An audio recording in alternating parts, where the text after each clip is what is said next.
Will your financial foundation stand strong in a storm? Rich in Good offers wisdom for true wealth so that you can construct a solid foundation to richly enjoy all stages of your life. We talk about finance and faith that'll help you find meaning in money. Discover how to make money matter so that you can be rich in good. Oh, welcome to a new episode of our Rich in Good podcast series. You're either listening to a podcast or this is also available as a video. So I've got Henny du Plessis with me. Welcome, Henny. Hi, Willem. Thank you. Henny is a financial advisor with me at RIG Advisory Services. And we love doing this, talking about being rich in good. Yeah. So this is closely related to a scripture in 1 Timothy 6 where Paul actually commands people to be rich in good. You can just go and check out that verse. Right. We're following along in Ron Blue's book, Master Your Money. It's an excellent book. It's got a profound impact on my life, but also increasingly so on Henny's life. And we've learned a lot from Ron in some of the previous episodes. We've spoken about the 5 short-term uses of money. In the previous episode, episode 2 weeks back, we've spoken about the 6 longer-term uses of money. So I think what we want to do today is just speak about a financial planning process, a very, very basic financial planning process, but link that to the 5 short-term uses of money and also the 6 long-term uses of money. So this is what we can call integrated planning. So if you can just maybe talk us through the first step in the planning process. Yeah, I think when you go to a doctor, you first summarize what's going on with you at the moment. So I think to summarize your present situation. Is that step like a one. diagnosis? Diagnosis, I think, is a good accurate description. So. Or maybe if I'm lost, does it start with you are here? Yes. Okay, going into the malls and trying to find out which shop you want to be here, to first find the you are here. Okay. So before you figure out where you want to go, maybe you must just find out where you are. Yeah. All right. That's a good place to start. The second one? Yeah. So step 2 is establish your financial goals and objectives. So actually, now that you know where I want to go now. So okay, it can either be setting your GPS in the right direction, or get the right medicine from the doctor, get the right prescription or treatment. Yeah. Okay. The third one. Yeah. So here we're coming back to our buckets again. So plan to increase your cash flow margin. Okay. So the more margin you have, the more options you have.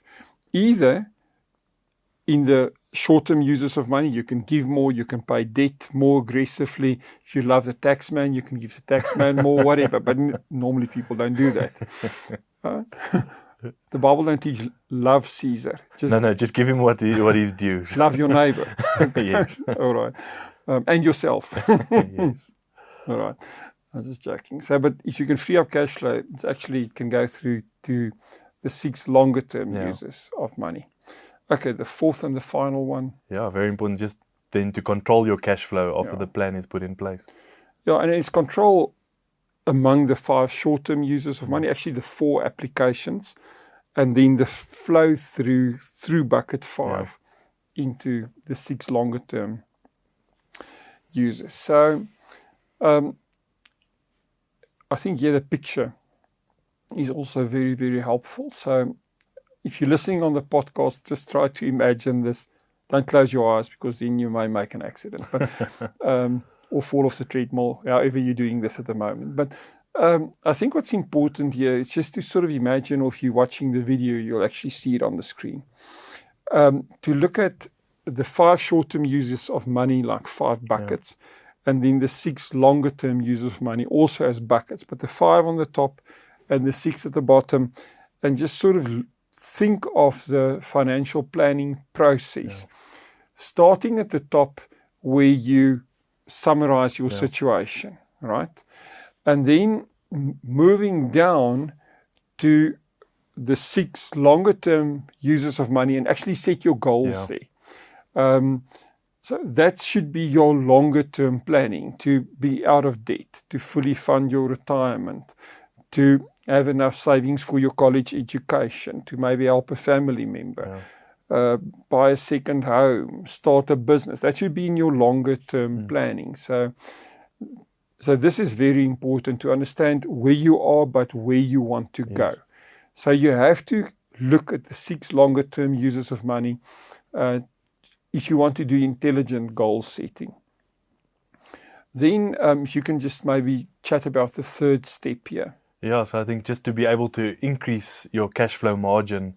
So obviously then the planning process will start again, because it differs how you can then spend the money. So obviously one of the ways that you can do this is by earning more money. Yes. That would then filter through into So your invest system, in your yourself to increase your earning capacity. Yeah. So one of our buckets in our long-term goals, one was maybe starting your own business, and that could be one of the long-term goals that you have, and then that flows back into yourself and back into the top short-term buckets, and maybe giving increases. It's always your prerogative on how you increase your living expenses, but your fixed expenses. But one of the big planning tools for good financial planning is to be able to increase your margin over time. Yeah. And then the fourth one is actually right at the top, and this is to control cash flow. So wherever funds flow into these different buckets, you must understand you are in control, and you can determine where it goes. All the funds flow into a bucket. The only bucket that funds flow through is the margin bucket. Yeah. If it ends in a bucket, it normally gets used there, especially the top ones. Yeah.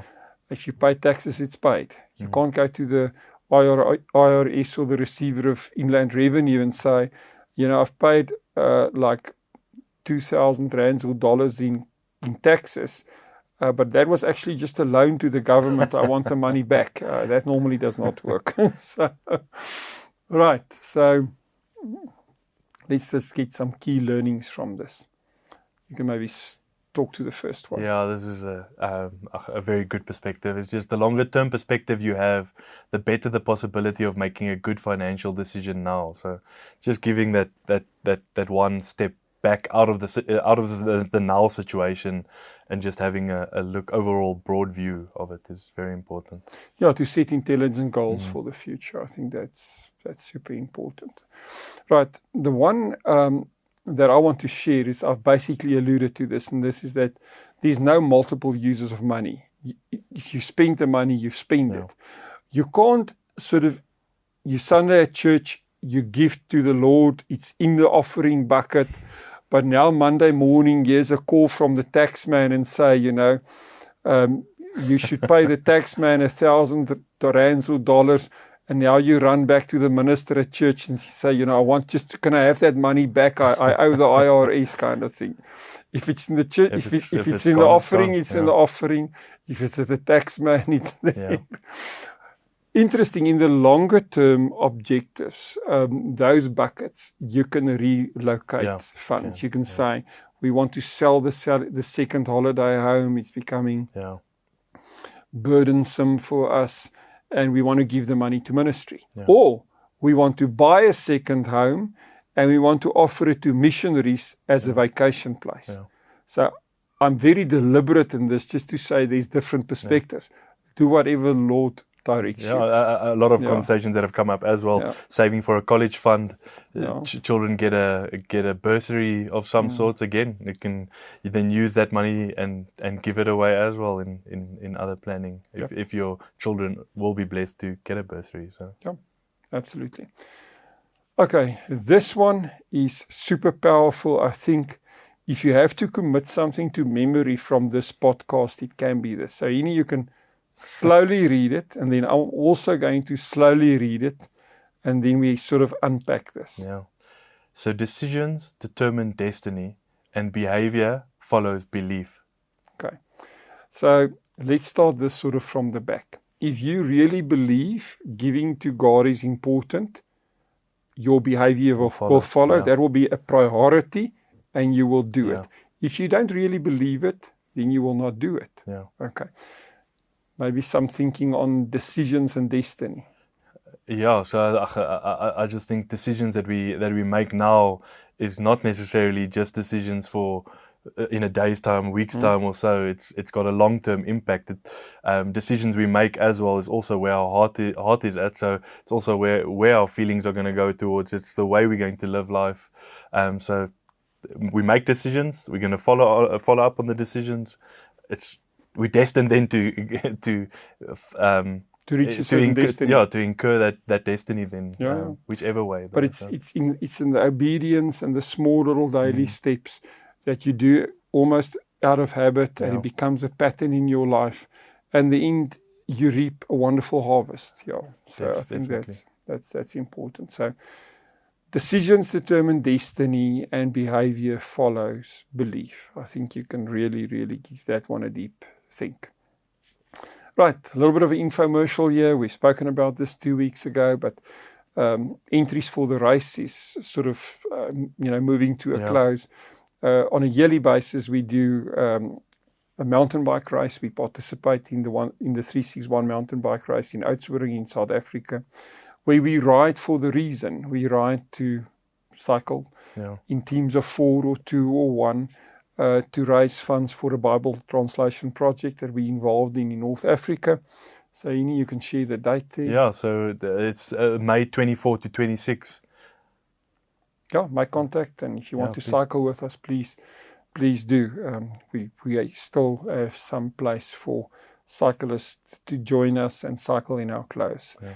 So if you already have an entry for the race and you want to just ride for the reason with us, you're also more than welcome to reach out and contact us. Then on the church side, we've got wonderful news to pastors. This is a beautiful little booklet, a gem by Chip Ingram, The Genius of Generosity. So we want to give this to pastors. There's a little catch to this. There's a short online course that we want you to watch, and then we'll gladly send this booklet to you. And this is just to free up generosity and giving in churches. The beauty of this booklet or story is there's a church-wide campaign curriculum linked to it, Genius of Generosity. We've translated the course material also into Afrikaans, my mother tongue, die wysheid van vrygewigheid.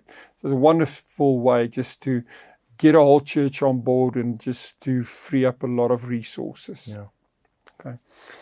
So people obviously very curious to know how they can contact us. So if it's on the content or on the Right for the Reason project or the Genius of Generosity, where can people reach us? Yeah, so please contact us via email at info@rig.ac or give us a call at 086 1221 777. Yeah, the 1221 is Luke 12:21. Correct. Where Jesus says you're a fool if you only gather earthly wealth, but you're not rich in God. Okay. So, greetings from Rich in Good. Till we see next time. Keep well. Bye-bye. Thank you.